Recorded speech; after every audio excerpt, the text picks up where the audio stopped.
And then after he had eaten his morning meal, the Brahmin Dhananjani went to the Venerable Sariputta and exchanged greetings with him. When this courteous and amiable talk was finished, he sat down at one side, and the Venerable Sariputta asked him, "Are you diligent, Dhananjani?"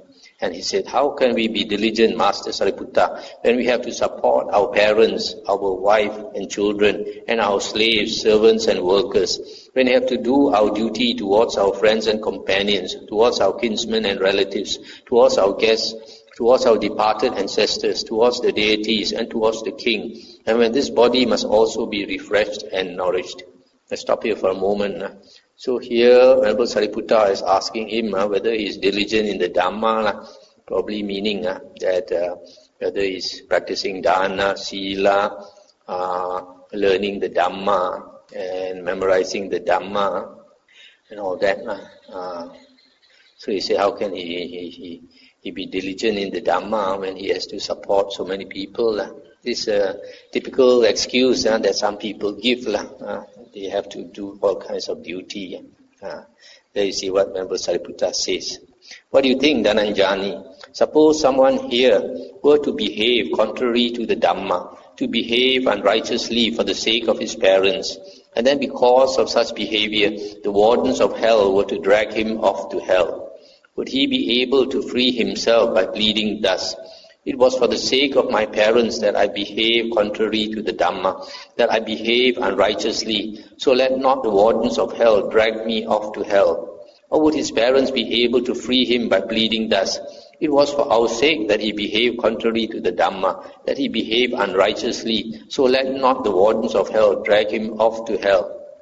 No, Master Sariputta, even while he was crying out, the wardens of hell would fling him into hell. What do you think, Dhananjani? Suppose someone here were to behave contrary to the Dhamma, to behave unrighteously for the sake of his wife and children, or for the sake of his slaves, servants and workers, or for the sake of his friends and companions, or for the sake of his kinsmen and relatives, or for the sake of his guests, or for the sake of his departed ancestors, or for the sake of deities, or for the sake of the king, or for the sake of refreshing and nourishing his body, and because of such behavior the wardens of hell were to drag him off to hell?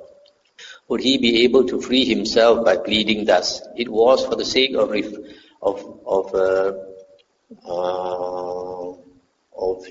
wife and children, slaves, servants, etc., that I behaved contrary to the Dhamma, that I behaved unrighteously, so let not the wardens of hell drag me off to hell"?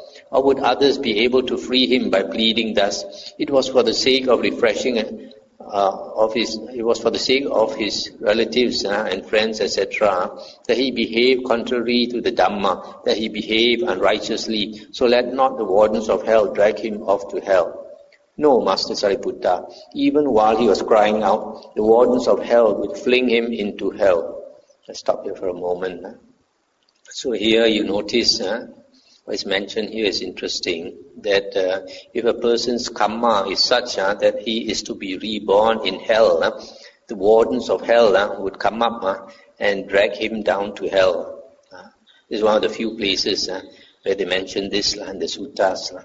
That's why in the Chinese tradition we have this Gu Tao Bear Bin, Nao Tao Ma Min, these hell beings coming to drag somebody down to hell, drag his soul down to hell.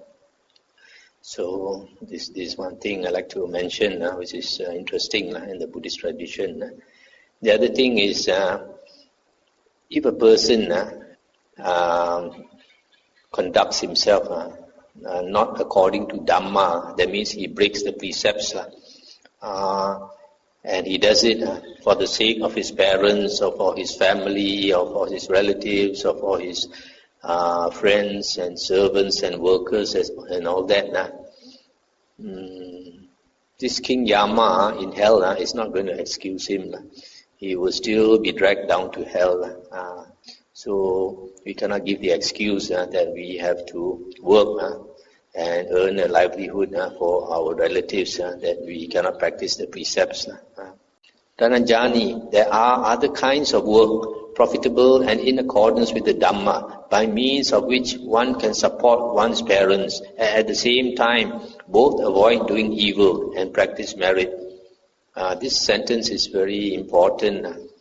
Sometimes some people do certain types of livelihood and they give some excuse like rearing pigs to support the family and to sell the pigs or chicken, fowl to be slaughtered. This is one of the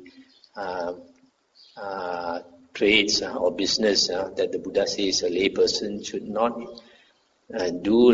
There are 5 kinds of trade the Buddha said a lay person should not do. One is to buy and sell human beings, slavery. Nowadays is still practiced illegally. Another one is to buy and sell liquor or any intoxicant like drugs and all that. Another one is to trade in weapons that kill. Another one is to trade in insecticide and herbicides that kill a lot of insects and worms, etc.